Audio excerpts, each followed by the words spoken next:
تو آپ کے پاس اگر مال نہیں ہے تو آپ الیکشن کانٹیسٹ نہیں کر سکتے، آپ کے پاس سرمایہ ہونا ضروری ہے۔ تو بہرحال اللہ کے نبی کے اس انتخاب پر جب آبجیکٹ کیا گیا، اعتراض کیا گیا، تو اللہ کے نبی علیہ السلام نے قرآن کی زبان میں جو جواب دیا وہ بڑا خوبصورت ہے، اور وہ طریقہ واضح کرتا ہے۔ خلیفہ کی جو ایلیجیبلٹی کرائیٹیریا ہے پوری امت کے لیے وہ واضح کرتا ہے۔ انہوں نے ارشاد فرمایا کہ وہ مال میں تو زیادہ نہیں ہے، لیکن دو چیزوں میں تم پر سبقت رکھتا ہے، ایک فرمایا علم میں اور دوسرا فرمایا جسم میں۔ گویا خلیفۃ المسلمین کا تقرر قرآن پاک کی روشنی میں اس کا جو ایلیجیبلٹی کرائیٹیریا ہے وہ دو باتیں ہیں۔ ایک یہ دیکھا جائے کہ صاحب علم شخص کون ہے، اور دوسرا یہ دیکھا جائے کہ وہ شخص ڈرپوک نہ ہو، اغیار کے سامنے بھیک مانگنے والا نہ ہو، ایسا شخص نہ ہو جس کی اغیار کے سامنے ٹانگیں کانپیں، بلکہ وہ مضبوط اعصاب کا بہادر شخص ہونا چاہیے۔ تو قرآن نے خلیفۃ المسلمین کے انتخاب کا یہ طریقہ بتایا ہے۔ اور پھر اگلی بات بڑی آسان ہے اور واضح، آپ نے سن رکھی ہے کہ جب حضرت طالوت کا انتخاب ہو گیا تو پھر انہوں نے بڑی کمال فراست کے ساتھ اپنے لشکر کو اتنے بڑے لشکر سے جب لڑوایا، اور ایمان کی قوت سے اس چھوٹے سے لشکر نے بہت بڑے لشکر کو شکست دے دی، اور حضرت داؤد علیہ السلام نے جالوت کو قتل کر دیا۔ تو اس قرآنی واقعے سے پتہ چلتا ہے کہ جب مسلمانوں کو خلیفہ کا انتخاب کرنا ہو، اپنے لیے کوئی سربراہ مملکت چننا ہو، تو دو چیزیں دیکھنی چاہیے۔ نمبر ایک علم دیکھنا چاہیے کہ کیا یہ شخص صاحب علم ہے یا نہیں، اور نمبر دو وہ شخص مضبوط اعصاب کا مالک ہونا چاہیے، وہ بہادر ہونا چاہیے، اس کا ظاہری اور باطنی طور پر جو اس کی اسٹرینتھ ہے فزیکلی اور سائیکالوجیکلی وہ بہتر ہونی چاہیے۔ ایسا شخص اہل ہے مسلمانوں کا امیر بننے کا، سردار بننے کا۔ تو یہ تو قرآن پاک سے واضح ہے۔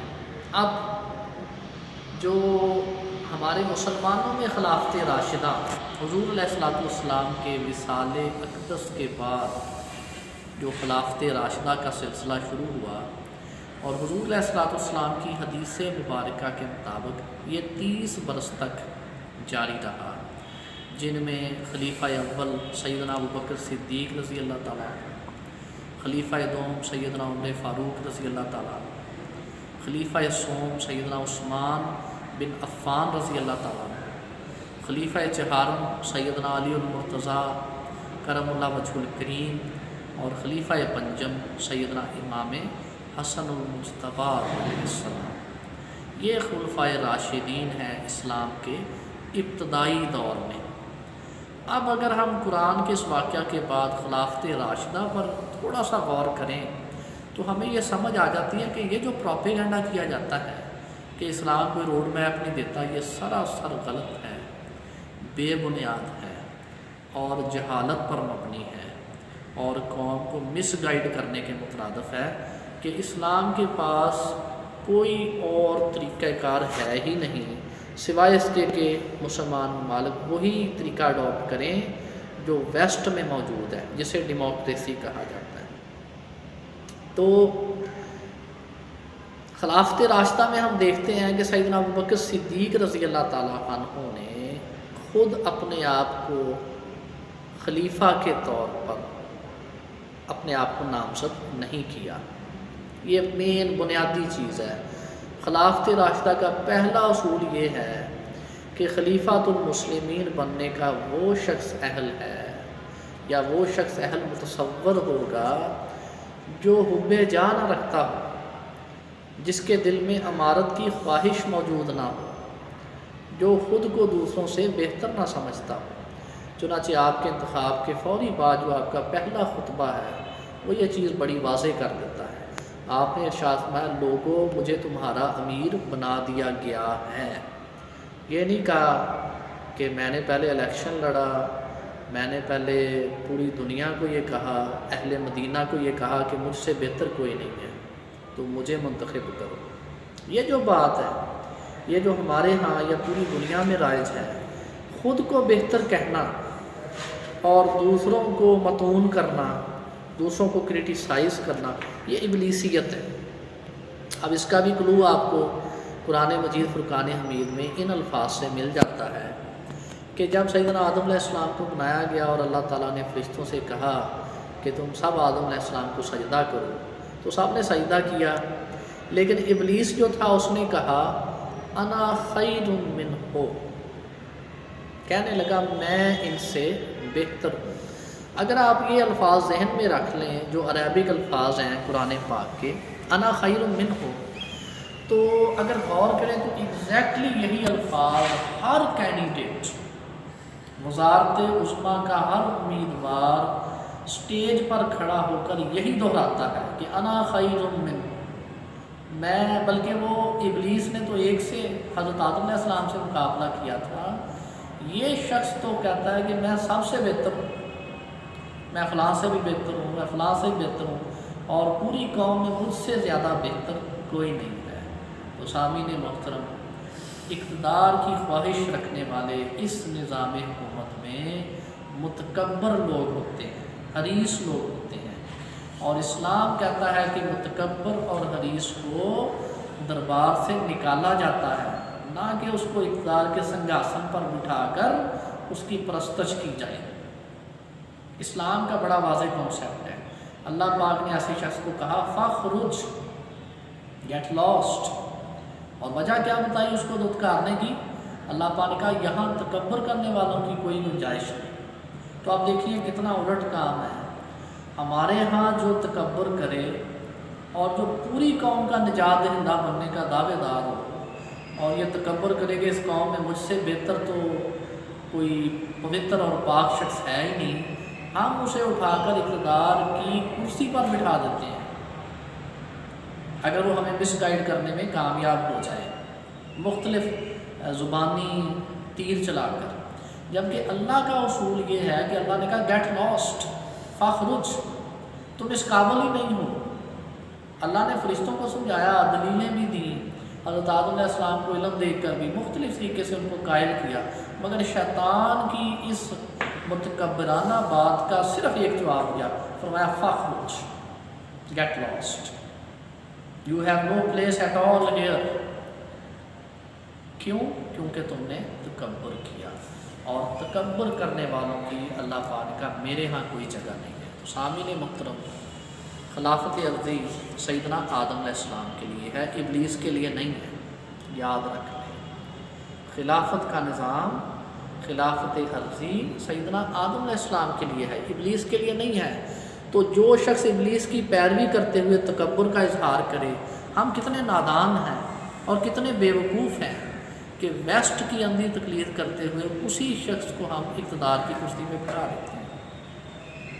تو یہ میری عاجزانہ اور مؤدبانہ التماس ہے کہ اس ملک کے جتنے بھی باشعور لوگ ہیں، امت کے باشعور لوگ ہیں، وہ اس قرآنی فلسفے پہ ذرا غور کریں۔ اور دوسری بات، حریص شخص جس میں عہدے کی حرص موجود ہو، اسے اللہ نے بھی دھتکارا ہے اور بارگاہ رسالت سے بھی دھتکارا گیا۔ چنانچہ حضور علیہ السلام کا واضح فرمان، بہت مشہور فرمان، آپ کسی بھی دانشور یا عالم سے پوچھ سکتے ہیں، اس کے باوجود مجھے سمجھ نہیں آتی کیوں پردہ پڑ گیا ہمارے اکثر لوگوں کی عقلوں پہ۔ حضور علیہ السلام نے ارشاد فرمایا کہ جو شخص عہدے کا طالب ہو اسے عہدہ مت دو، اور فرمایا اگر اس کو عہدہ مل گیا تو وہ ہلاک کر دیا جائے گا۔ اور حضور نے فرمایا اگر تمہیں بن مانگے ملے، بنا حرص ملے اور تم قبول کر لو تو پھر تمہاری مدد کی جائے گی۔ اب خلافت میں دوسرا جو واضح فرق یہ ہے کہ خلافت مانگنے پر کسی کو نہیں ملی، نہ حضرت طالوت نے مانگی، نہ حضرت ابو بکر نے خلافت مانگی، نہ حضرت عمر فاروق نے خلافت مانگی، نہ حضرت عثمان بن عفان رضی اللہ تعالیٰ عنہ نے خلافت مانگی، نہ ہی امیر المومنین سیدنا علی المرتضیٰ علیہ السلام نے خلافت مانگی، نہ ہی سیدنا امام حسن علیہ السلام نے خلافت مانگی۔ یہ ہے خلافت۔ ان مقدس اور پاک باز ہستیوں نے خلافت کا سوال نہیں کیا، بلکہ سیدنا علی المرتضیٰ علیہ السلام کے پاس جب سب اہل مدینہ اکٹھے ہو کر آئے تو آپ نے کہا نہیں، کسی اور کو امیر بناؤ۔ آپ دیکھیں ڈاکٹر طٰہٰ حسین جو مصری اسکالر ہیں، ان کی ذرا کتاب دیکھیں، سیدنا علی المرتضیٰ علیہ السلام کی سیرت پہ جو انہوں نے کتاب لکھی ہے، اہل مدینہ تمام صحابہ اکٹھے ہو کر امیر المومنین علیہ السلام کے پاس آئے تو آپ نے کہا نہیں، جائیں کسی اور کے پاس، کسی اور کو اپنا خلیفہ بنائیں۔ لیکن جب انہوں نے ضد کی تو پھر آپ نے کہا کہ ٹھیک ہے، مسجد نبوی میں آ جائیں، وہاں بیعت کرتے ہیں۔ تو خلیفۃ المسلمین آج کل کے حکمرانوں کی طرح حریص نہیں ہوتا۔ نمبر 1 ہم نے کیا سیکھا؟ وہ متکبر نہیں ہوتا۔ نمبر 2 وہ حریص نہیں ہوتا، وہ عہدے کا طالب نہیں ہوتا، بلکہ وہ تو اس سے دور بھاگنے والا ہوتا ہے۔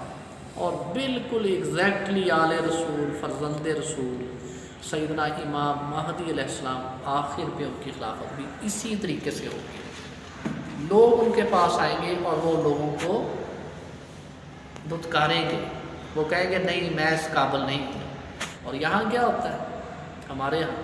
ہمارے ہاں تو الحمدللہ لوگ کوشش کرتے ہیں، اپنے کان ٹوٹوں کے ذریعے لوگوں کو ڈرایا جاتا ہے، ووٹروں کو خریدا جاتا ہے، پیسہ پانی کی طرح بہایا جاتا ہے، میڈیا پر لفافوں کے ذریعے اپنے اپنے حاشیہ نشین پیدا کیے جاتے ہیں، اور دھن دھونس اور دھاندلی کے ذریعے الیکشن جیتا جاتا ہے۔ مختلف طرح کے ہتھ کنڈے آزما کر تکبر اور حرص کے ساتھ الیکشن کمپین لڑی جاتی ہے، اور مختلف طرح کے گورکھ دھندوں کے ساتھ حکومت بنائی جاتی ہے۔ تو اس کا تو اسلام سے کوئی تعلق نہیں ہے۔ اگر کوئی بدھو اس نظام حکومت کو کہے کہ یہ عین اسلام ہے تو انا للہ و انا الیہ راجعون۔ ایسے مذہبی پیشواؤں اور ایسے ہمارے جو نام نہاد اسکالرز ہیں، ان کی تو پھر وہی بات ہے جو حسن نصار نے کہی تھی ایک بار کہ اللہ تعالیٰ جب کسی سے ناراض ہو تو وہ آسمانوں سے آ کر زمین پر اس کے لاٹھی نہیں مارتا، بلکہ اس کی مت مار دیتا ہے۔ تو یہی کہا جا سکتا ہے کہ دنیا دار کو تو اگر سمجھ نہیں تو ٹھیک ہے، لیکن اگر دیندار طبقہ، نام نہاد ہماری جو مذہبی جماعتیں ہیں، وہ بھی اسی نظام کے گن گائیں اور اسی نظام میں اپنی اسپیس چاہیں، تو یہ کہا جا سکتا ہے کہ یہ اقرار باللسان والے تو ہیں مگر تصدیق بالقلب والے نہیں۔ مراد یہ کہ عملی طور پر منافق لوگ ہیں۔ اسلام کا اتنا خوبصورت نظام خلافت کا چھوڑ کر یہ اپنے لیے اس ویسٹرن فارمولے کے مطابق حصہ مان لیں۔ یہ تو وہی ہے جن کے بارے میں ڈاکٹر اقبال نے کہا تھا، یہی شیخ حرم ہے جو چرا کر کھاتا۔ تو خیر اینی ہاؤ، یہ ایک تو یہ بات ہے کہ خلیفۃ المسلمین متکبر نہیں ہوتا، خلیفۃ المسلمین خود عہدے کا طالب نہیں ہوتا۔ اور بڑی خاص بات پھر قرآن مجید کی طرف رجوع کرتے ہیں۔ یہ جو ہمارے ہاں اکثر دنیا میں نظام حکومت رائج ہے، اور یہ انگریز کا دیا ہوا تحفہ ہے، ویسٹ کا دیا ہوا تحفہ ہے، اس کے مطابق اس کا سلوگن یہ ہے کہ ہر شخص اہل رائے ہے۔ مثال کے طور پر وہ کہتے ہیں کہ اگر کوئی گینگسٹر ہے، اگر کوئی کریمنل ہے، اگر کوئی بہت بڑا اڈلٹریٹر ہے، کوئی ذخیرہ اندوز ہے، کوئی بدمعاش ہے، کوئی چور ہے، کوئی ڈاکو ہے، اس کا ووٹ اور ایک انتہائی فہم رکھنے والے شخص کا ووٹ دونوں برابر ہے۔ یہ جو جاہل اور عالم کو برابر سمجھنے کی توقع ہے، اس نظام کا سب سے بڑا خاصہ ہے۔ یہ جو ہمارے ہاں رائج ہے یا پوری دنیا کی اکثریت اس کو فالو کرتی ہے، تو اسلام تو اس کو نہیں مانتا۔ قرآن مجید فرقان حمید میں بہت واضح ارشاد باری تعالیٰ ہے، فرمایا گیا کہ کیا جاننے والے اور نہ جاننے والے برابر ہیں؟ تو ایسا تو نہیں ہے۔ جاننے والے اور نہ جاننے والے تو برابر نہیں ہو سکتے، مگر یہ جو فارمولہ ہے گورنمنٹ کا، اس میں یہ ہمیں بتایا جاتا ہے کہ یہ برابر ہے، اس کا ووٹ بھی ایک، اس کا بھی ایک۔ اور اگر قوم میں سپوز کر لیں کہ 2 کروڑ لچے یا 2 کروڑ کہہ لیں کہ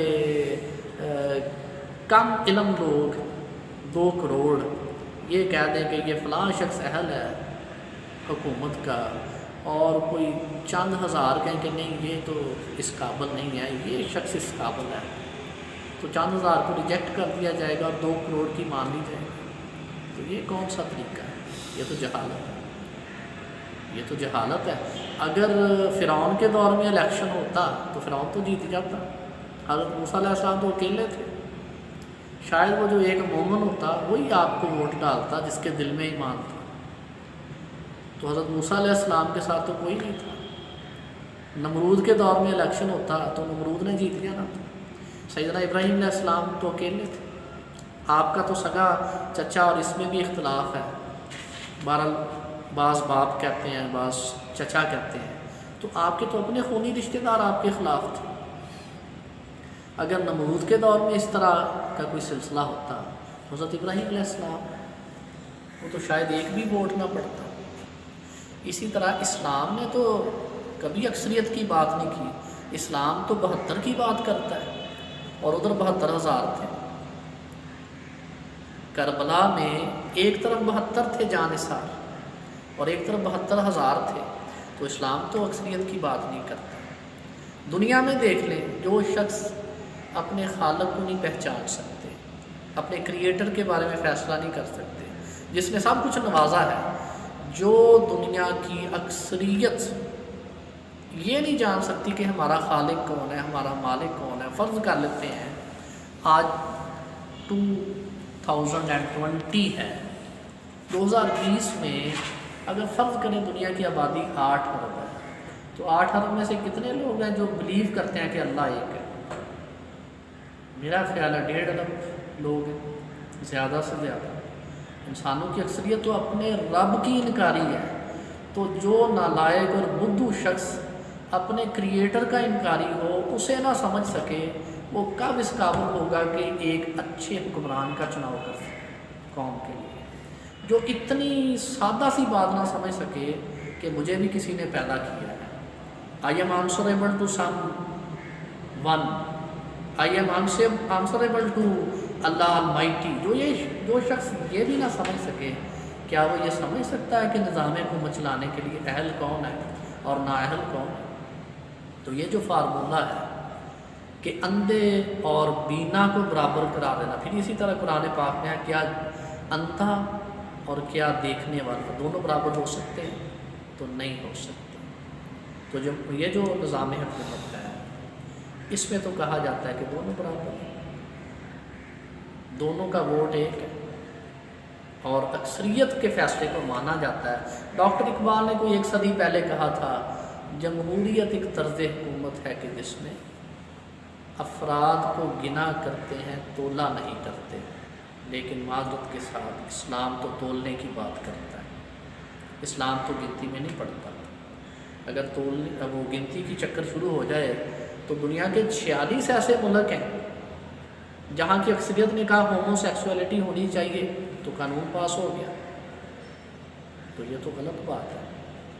جس فرد اور جس فعل پر قومیں سنسار کر دی گئیں، قوموں پر پتھروں کی بارش کر دی گئی، بستیوں کی بستیاں الٹ دی گئیں، یہ جو نظام حکومت ہے یہ تو کہتا ہے اگر انسانوں کی اکثریت ہومو سیکسولیٹی کا مطالبہ کرے تو وہ قانون پاس ہونا چاہیے۔ It is according to the constitution, it is the constitutional right of the people of that specific country۔ تو یہ تو سراسر جاہلانہ اور عقل سے عاری باتیں ہیں کہ یہ کہنا کہ ہر انسان اہل رائے ہے۔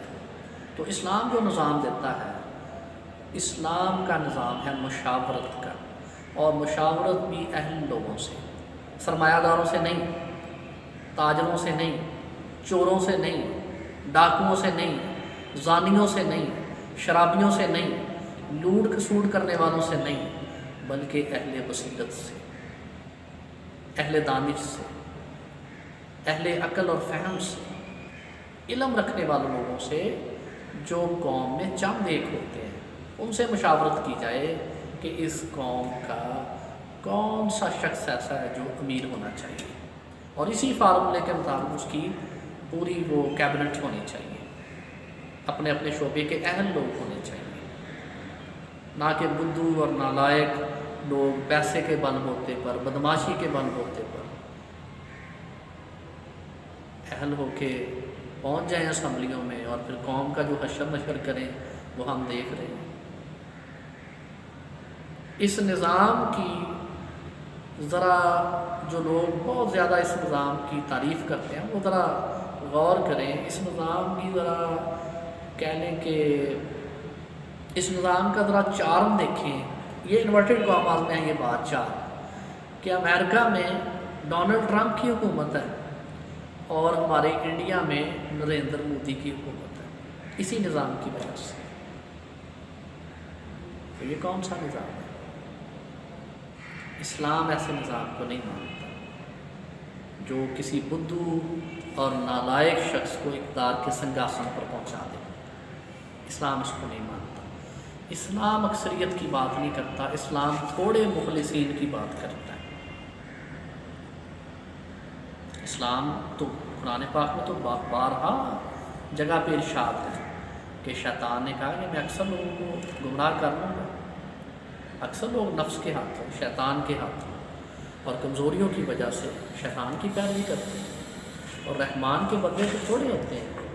تو یہ جو فارمولہ ہے کہ سب کو اہل رائے سمجھنا، یہ ٹوٹلی غلط اور جاہلانہ بات ہے، اور اسی وجہ سے کرپٹ سے کرپٹ لوگ اور بد سے بدتر لوگ آتے ہیں، اور جن ممالک کی مثال دی جاتی ہے ان ممالک میں جو حشر نشر کیا ہے اس نظام نے وہ بھی ذرا دیکھیں وہاں کیا ہو رہا ہے۔ ہر 1 منٹ کے بعد ایک ریپ، آج سے کئی سال پہلے میں نے پڑھا تھا ایک اخباری رپورٹ میں، نیو یارک میں ہوتا ہے جو اہل دنیا کا قبلہ ہے، ہر 1 منٹ کے بعد ایک ریپ، اور یہ بھی آج سے کئی سال پہلے کی بات ہے، ڈونلڈ ٹرمپ کے زمانے کی بات نہیں ہے۔ اب تو کیا حال ہوگا ہم نہیں جانتے، اور ہر 1 منٹ کے بعد ایک قتل۔ That's what we have been told about New York, which is the capital of America, United States of America. یہ کنڈیشن ہے۔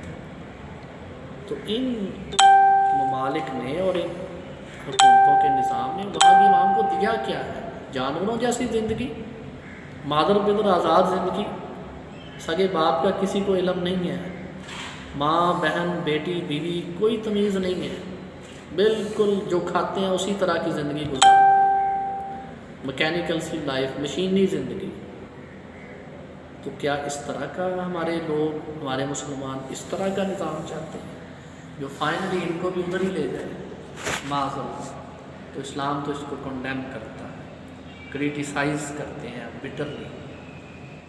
اسلام میں تو اس کا کوئی تصور نہیں ہے۔